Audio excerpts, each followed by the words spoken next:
Hi there, welcome to my channel and thank you for clicking this video today. I am Subhashish Datta from Kolkata. Today we are gonna learn some phrases, words and idioms on time or time expressions. This is my second video. So বন্ধুরা আজকে আমি দ্বিতীয় video নিয়ে হাজির হয়েছি time এক্সপ্রেশনের. So no drama, let's start our lesson today.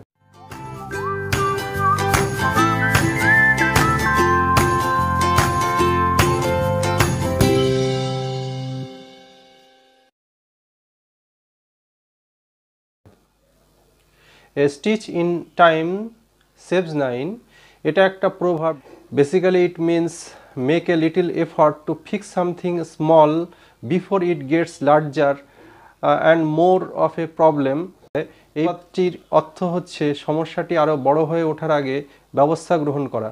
একটা example, these difficult times arising out of COVID-19, we must take action now because a stitch in time saves 9. কোভিড-19-এর জন্য একটা ভয়ানক পরিস্থিতির সৃষ্টি হয়েছে. আমরা যদি সময় ব্যবস্থা গ্রহণ না করি তাহলে আমাদের পরে জিনিসটা আরও বেড়ে যাবে. নেক্সট, এগেইনস্ট দ্য ক্লক অর্থাৎ ঘড়ির বিপরীতে. When you are rushing to get something completed in a small amount of time, যখন তুমি অল্প সময়ের মধ্যে কোনো কাজ করা সম্পন্ন করতে সচেষ্ট হও তখন এই ফ্রেজটি ব্যবহৃত হয়. একটা example, the team was working against the clock to finish the project on time. অর্থাৎ দলটি অল্প সময়ের মধ্যে প্রজেক্টটা শেষ করার জন্য কাজ করছে. আরেকটা example, with her exam schedule next week she was racing against the clock to finish her preparations. সামনের সপ্তাহে তার পরীক্ষা শিডিউল হয়েছে, তো তাকে খুব তাড়াতাড়ি তার প্রিপারেশন নেওয়ার জন্য খুব দ্রুত অল্প সময়ের মধ্যে কাজটা শেষ করতে হচ্ছে. পরের টাইম এক্সপ্রেশনটা আমরা দেখে নিই. At a set time, it means doing something at a specific time that has been agreed upon. At a set of time অর্থাৎ একটি নির্দিষ্ট সময়. নির্দিষ্ট সময়ে কোনো কাজ সম্পন্ন করার জন্য এখানে সম্মতি দেওয়া হয়েছে. Example, there is a set of time allowed for the candidates to upload their documents on the websites. অর্থাৎ ক্যান্ডিডেটসদের ডকুমেন্টসগুলো ওয়েবসাইটে আপলোড করার জন্য একটা নির্দিষ্ট সময় দেওয়া হয়েছে. আরেকটা example, the dinner was served at a set of time. অর্থাৎ একটা নির্দিষ্ট সময়ে ডিনারটা পরিবেশন করা হয়েছিল. Next, beat the clock. ঘড়িকে আমরা আবার হারাতে পারি নাকি? তো দেখা যাক বিট দ্য ক্লকটা কি. Do something before the time is up. Perform a task quickly or within a fixed time. একটা এক্সাম্পল আমরা দেখে নিই, salad helps you to beat the clock with chilli chicken and fried rice. অর্থাৎ chilli chicken এবং fried rice যা খেতে হয়েছে তাড়াতাড়ি শেষ করার জন্য তোমাকে স্যালাডটা হেল্প করবে. আরেকটা example, and right now they need to find a way to beat the clock. এই মুহূর্তে তাদের একটা পথ খুঁজে বার করা দরকার যাতে তাড়াতাড়ি কাজটা শেষ করা যায়. Next, 11th hour, having something happen at the very last minute. অর্থাৎ শেষ মুহূর্তে যেটা ঘটতে চলেছে এরকম. Example, the leader announced starting the project at the 11th hour 4 months before the election. অর্থাৎ ইলেকশন শুরু হওয়ার আর 4 মাস বাকি আছে, এই মুহূর্তে লিডার প্রজেক্টটি ঘোষণা করেছিল. Next, in the blink of an I, অর্থাৎ চোখের পলকে. It means when something seems to happen very quickly. Example, in the blink of an I all of that changed. অর্থাৎ চোখের নিমেষে সব কিছু বদলে গিয়েছিল. ইন দ্য নিক অফ টাইম, অর্থাৎ সময়ের নিকটে. অযথা সময় নষ্ট না করে কিছু করা. স্পোকেন ইংলিশে এটা ইনফর্মাল ওয়েতে খুব বেশি ব্যবহৃত হয়. আমি মাঝে মাঝে তোমাদের বলে দিই যে কোনটা স্পোকেন ইংলিশে বেশি ব্যবহৃত হয়, তোমরা এটা লক্ষ্য রাখবে এবং এই ফ্রেজগুলো ব্যবহার করার চেষ্টা করবে. তো ইন দ্য নিক অফ টাইম, সময়ের নিকটে, অর্থাৎ অযথা সময় নষ্ট না করে কিছু করা. এই ফ্রেজটি স্পোকেন ইংলিশে ইনফর্মাল ওয়েতে খুব বেশি ব্যবহৃত হয়. It means to do something with no time to spare. Example, the ambulance arrived in the nick of time. অ্যাম্বুলেন্সটি শেষ মুহূর্তে পৌঁছেছিল. Next, kill the time. আমরা দা শব্দটি ব্যবহার না করেও ব্যবহার করতে পারি কিল time. It means doing something to pass the time or to spend time. একটা example, we kill the time between trains singing numbers from classic movies, অর্থাৎ পুরনো সব সিনেমার গান করতে করতে আমরা সময় কাটিয়েছিলাম। আরেকটা example, we kill the time watching the fishing on the pond when we visited the village. গ্রামে গিয়ে আমরা মাছ ধরা দেখতে দেখতে সময় কাটিয়েছিলাম। Next idiom, on the dot. এই ইডিয়মটি অত্যন্ত গুরুত্বপূর্ণ এবং এটি প্রায় দেখা যায় কম্পিটিটিভ এক্সামে আসছে। It means something happening exactly at a particular time. একটা example, our president arrived at 3 o'clock on the dot, অর্থাৎ আমাদের প্রেসিডেন্ট ঠিক 3টের সময় হাজির হয়েছিল। Next, save time.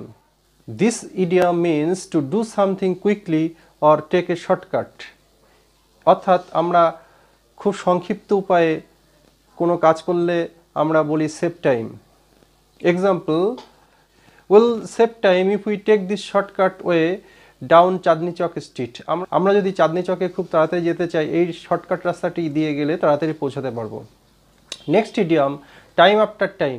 It means doing something repeatedly again and again, অর্থাৎ বারবার একই কাজ করা বোঝাতে আমরা ব্যবহার করি টাইম আফটার টাইম।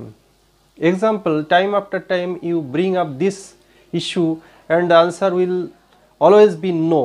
তুমি এই ইস্যুটা নিয়ে প্রায় আমার কাছে নিয়ে আসো এবং আমার উত্তর হচ্ছে সবসময় না। Next idiom, turn back time.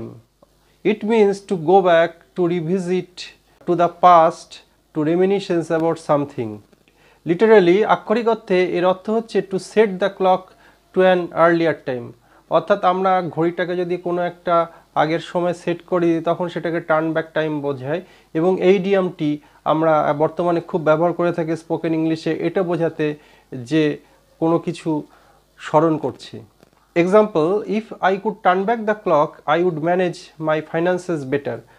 আমি যদি অতীতে ফিরে যেতে পারতাম তবে আমার আর্থিক অবস্থা আরও উন্নতি করতে পারতাম। তো ফ্রেন্ডস, আমরা আমাদের আজকের লেসনের ঠিক মাঝখানে চলে এসেছি। তো তোমরা লক্ষ্য করতে থাকো, ভিডিওটি ঠিক শেষে আমি কিছু টিপস অ্যান্ড ট্রিক্স দেব, শেষ পর্যন্ত দেখতে থাকো। Next, wasting time. It means when you do something with no purpose or doing useless or unnecessary thing or a bad use of time, অর্থাৎ তুমি যখন কোনো কাজ করছো যে কাজটার কোনো মানে নেই, সেইটাই হচ্ছে ওয়েস্টিং টাইম, অর্থাৎ সময় নষ্ট করা। এটা example, many YouTubers think they are wasting time on a foolish subject. অনেক ইউটিউবাররা মনে করে যে তারা সময় নষ্ট করছে কিছু বোকামির মতো বিষয় নিয়ে কাজ করে। নেক্সট, whale of time, অর্থাৎ একটা great time, to have a great time or to do something that is really fun. Example, we had a whale of time on our trip to Nicco park, অর্থাৎ নিকো পার্কে গিয়ে আমরা খুব মজা করে সময় কাটিয়েছিলাম। Next idiom, time flies. It means that time passes quickly, অর্থাৎ সময় কিভাবে কেটে যাচ্ছে আমরা বুঝতে পারছি না। দেখো এই ভিডিও দেখতে দেখতে তোমাদের কিভাবে সময় কেটে যাচ্ছে তোমরা ঠিক বুঝতে পারছো না, তখন তোমরা বলতে পারো time flies. Example, time flies whether you are making it use or not, অর্থাৎ সময় বয়ে যাবে তুমি সেটা ব্যবহার করো আর না করো। Next phrase, to do time. Normally এই টু ডু টাইম এই ফ্রেজটি বন্দি অবস্থায় কাটানোর বোঝাতে, অর্থাৎ কোনো প্রিজনে থাকা বোঝাতে ব্যবহৃত হয়। To be in prison for a period of time. Example, he did time in Andaman prison, অর্থাৎ সে আন্দামান জেলে ছিল। অনেক সময় ফিগারেটিভলি বা রূপক অর্থে এই ফ্রেজটি ব্যবহৃত হয় ডু ওয়ান্স টাইম। যেমন example, I have done my time at that terrible job and now it's time to move on. ওই ভয়ানক কাজের মধ্যে প্রায় বন্দী হয়েছিলাম আর এখন এগিয়ে যাওয়ার সময় এসছে। Next, in due time. It means eventually at an appropriate time, অর্থাৎ শেষে একটা সঠিক সময়। Example, I will answer all of your questions in due time, অর্থাৎ শেষে আমি তোমার প্রশ্নের উত্তর দেব। Next, spare time or free time. In my spare time I like to learn different languages, অর্থাৎ আমার যখন ফ্রি টাইম থাকে তখন আমি অনেক রকম ভাষা শিখতে পছন্দ করি। Next, out of time. It means that there is no more time left or deadline has been reached. কোনো একটা কাজ, কোনো একটা ইম্পর্টেন্ট কাজ তোমরা করতে গিয়ে দেখা গেল সময় চলে গিয়েছে, আর সময় নেই, কোনো একটা ডেডলাইন ছিল, তো সময় যেহেতু ওভার হয়ে গিয়েছে কাজটা সম্পন্ন হবে না, তখন আমরা এই ইডিয়মটা ব্যবহার করে থাকি। যেমন একটা কুইজ শোতে দেখা যাকে উত্তর দেওয়ার সময় শেষ হয়ে গেছে, তখন আমরা এই এক্সাম্পলটি ইউজ করে please stop giving your answer, you are out of time, অর্থাৎ তুমি উত্তর দিতে পারবে না, তোমার সময় শেষ। Next, make time. It means to find the time to do something. এর অর্থ হচ্ছে কিছু করার জন্য সময় বের করা। একটা example, you will have to make time to complete the task, অর্থাৎ এই কাজটা করার জন্য তোমাকে সময় খুঁজে বার করতে হবে। Next phrase, time heals all wounds. It means our feelings of hurt will leave us time passes by, অর্থাৎ এটা একটা ইমোশনাল আঘাতের কথা বলা হচ্ছে। কোনো একটা ইমোশনাল আঘাত পেলে তখন আমরা এই ধরনের ফ্রেজ ব্যবহার করে থাকি, টাইম হিলস অল উন্ডস। একটা example, time may heal all wounds but it does not erase the scars that I got in the deepest core of my heart, অর্থাৎ সময়ই সমস্ত আঘাত হয়তো সারিয়ে দেবে, কিন্তু আমার মনের গভীরে যে দাগ রয়ে গেছে তা মুছবে না। Next, only time will tell. When we cannot find out the truth or answer yet, and now presently we have to wait to find out the truth in the future, then we use this phrase only time will heal. অর্থাৎ কোনো একটা জিনিস কেউ করেছে এবং সেটা সত্যি বা মিথ্যে বুঝতে পারছে না, সে হয়তো সত্যি জিনিসটা করেছে, তখন আমরা এই ধরনের ফ্রেজ ইউজ করে থাকি, অর্থাৎ সময়ই বলবে যেটা সত্যি না মিথ্যে। Example, only time will tell if it was time well spent, অর্থাৎ সময় ঠিকভাবে আমরা কাটিয়েছি কিনা তার সময়ই বলে দেবে। Next idiom, time off. To take a holiday from work. কাজ করতে করতে যখন আমরা খুবই বোর হয়ে যাচ্ছি এবং একটুখানি আমাদের বিশ্রামের প্রয়োজন, তখন আমরা এই ফ্রেজটা ব্যবহার করে থাকি, time off. Example, you are working too much so you need to take some time off, অর্থাৎ তুমি অনেক কাজ করছো, তোমার একটু বিশ্রামের প্রয়োজন। আজকের লেসনের শেষ ফ্রেজ, এ হার্ড টাইম।